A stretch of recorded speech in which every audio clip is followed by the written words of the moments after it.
What is going on, guys? So since last video that you saw, I decided to off-road the 240. That did come at a price. The car's fine, everything runs perfect. The only problem is that I got the engine bay like beyond 30. It is dusty, it got into all the crevices, so it's just a small price to pay for fun and for good content. But in this video, I'm going to show you how to properly clean an engine bay my way, I guess, because there's probably gonna be people that tell me you're doing it wrong, but that's okay. This is how I do it, and it worked, and it looks spotless, and the next owner will never know that it happened, right? Good. So the materials that we're gonna need for today is a bucket of soap and water, another bucket just for water, some house detergent. I use Dawn. That'll get all the grease and stuff off. And then obviously a good degreaser. In this case I'm using Purple Power because it's just what I had. And assortment of brushes. So we got these for getting into tight spots. These are for wheels, but it'll work too. Not really gonna need this one. But this one I will need just to get into hard and abrasive areas for some grease removal. But I'll mostly be using these. Make sure that they're used and like not new ones, because you will not be able to reuse them after that. So as you can see, there's, you know, pretty much dust everywhere. I got the outside cleaned, everything came out. The only place where you can still tell that shit went down is the engine bay. So let's see if I can get a close up. If you look inside, you can see in the pulleys, there's dust there, right underneath the catch can obviously. So anywhere where there was a bit of, you know, grease or oil, the stand really stuck to it, like there on those power steering lines. The blow-off valve behind the washer fluid, I mean, that's the coolant reservoir. The intake is obviously dusty as all hell, so I'm gonna clean that up. All the wheel wells. So before starting, you want to remove everything that can be removed and plug up all the holes. So for mine, I'm gonna take out the intake, I'm gonna take out the catch can, I'm gonna remove a few of these wires, so my HID ballast, that way water doesn't get in there, I'll remove that. I'll remove some of these wires that are in the way. Let's see what else. Also, I'll probably remove this valve cover, what is it, spark plug cover. So I'll take all 6 of these bolts out just so I have access to the spark plugs, because water will get in there and you don't want water getting inside where the spark plugs go, because that'll cause all sorts of misfire issues. So if water does get in there, you just make sure you blow it out with I don't know, an air hose or something. But in my case, since it is just sandy dust with very little bit of buildup, it should be relatively easy to get off. I'm not too scared about it.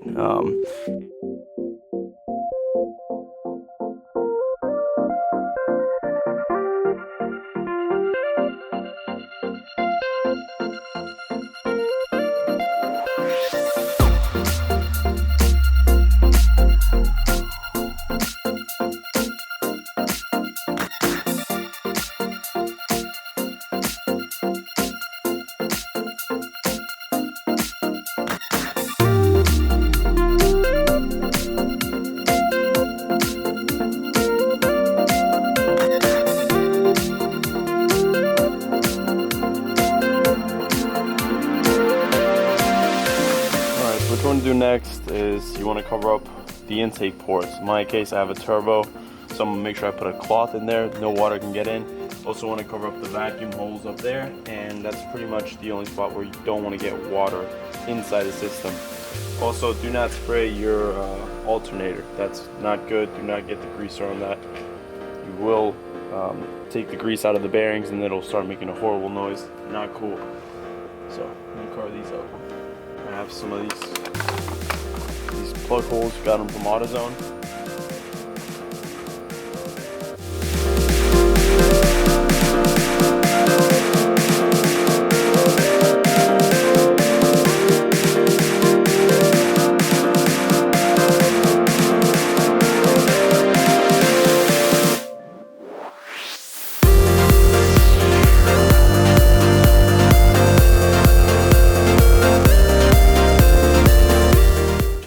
Top of that, we're going to spray our soapy water.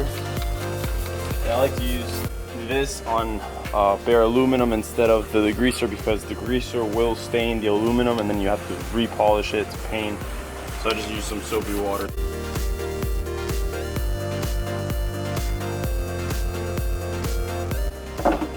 Now we can grab our sponges and brushes and actually get in there with our hands.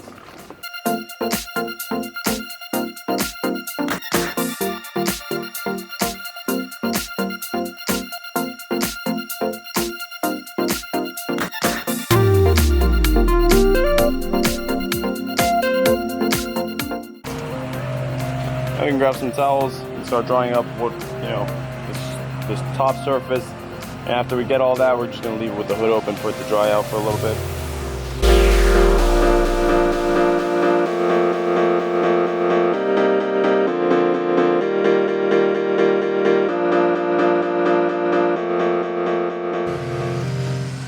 Now, what I was talking about the waters that you want to get out is if it gets stuck between like where the intake manifold meets the head, you want to get that water out. You don't want to let it sit there for too long. You also don't want to let it sit in connectors like these, so try to airbrush it out or go at it with a towel, because water will corrode if it stays for too long.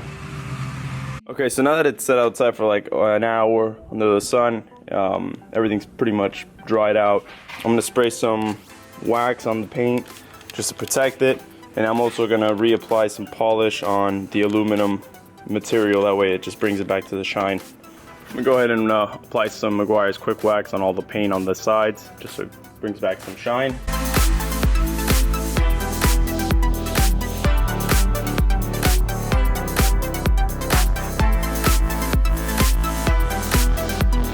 Here's the stuff I like to use when polishing. It's called Blue Magic Metal Polish Cream. I'm gonna demonstrate with that side how to do it with sandpaper. So this is some used 2000 grit sandpaper. What you do is you get a little bit of water on the surface and on the sandpaper itself, and you just sand it.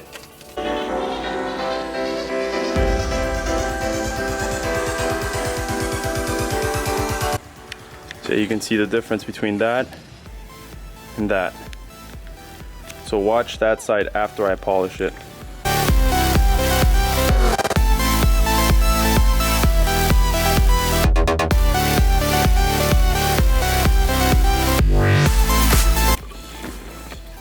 So that's what it looks like now. If you want a deeper shine, you can always go over it with 2500 and then polish it. That will give you an even deeper shine. Like that. Or that. You see those little dots? Those are what I completely just erased.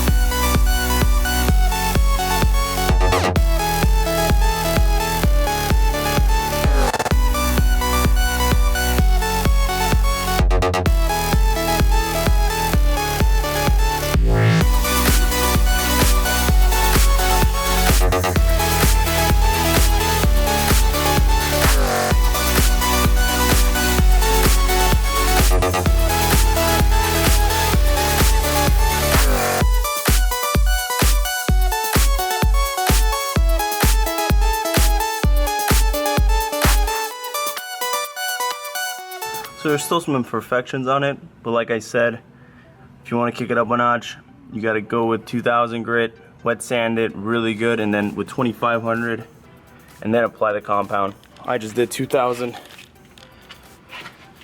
but yeah, it's already starting to look way better. So as you can see, the inside is still relatively clean. The outside is absolutely filthy, so I'm just gonna put this in some hot soapy water. K&N sells a cleaning kit, however I don't have it, so all I'm gonna do is I'm gonna put some Dawn into this spray bottle here, just a little bit, and then I'm also gonna add some Royal Purple or Purple Power, which is just the grease, and that'll loosen up all the dirt. Just give that about 10 or 15 squirts, that should be good enough. Then we're gonna go and put some water into this. Now what we're gonna do is we're just gonna spray the filter down. Now make sure that your filter is the re-cleanable ones. I know some cars they don't come with cone filters, and they come with those they're like sheets. Those can be cleaned. It specifically says to just replace them. Should be good. Make sure I got it all in there. Alright, so we let this soak in for about 10 minutes, and now we're gonna rinse it out. Hopefully you have a pool or somewhere where you can get it. You try to use a little bit of hot water. It loosens up the dirt better.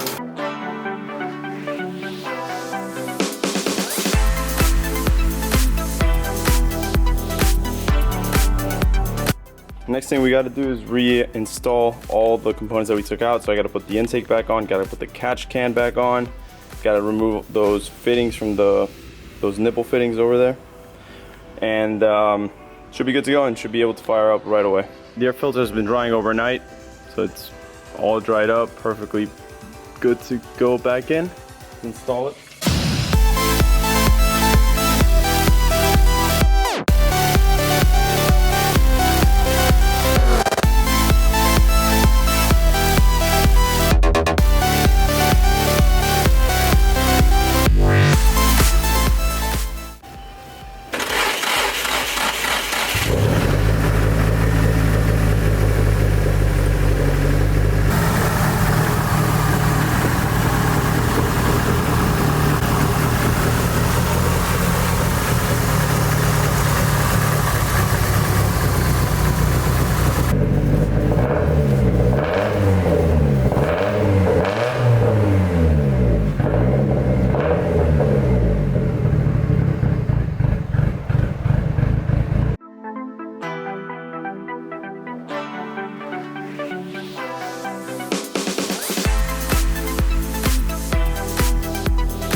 Alright, so thank you guys for watching. I hope you enjoyed this quick tutorial, I guess, on how to wash an engine bay. Hope you guys found this video useful and are able to clean your engine bays and make them look spotless again. Don't forget to subscribe, like, and comment. Also, follow my Instagram for more updates. I'll be coming out with new videos every week, so stay tuned for more. Thank you.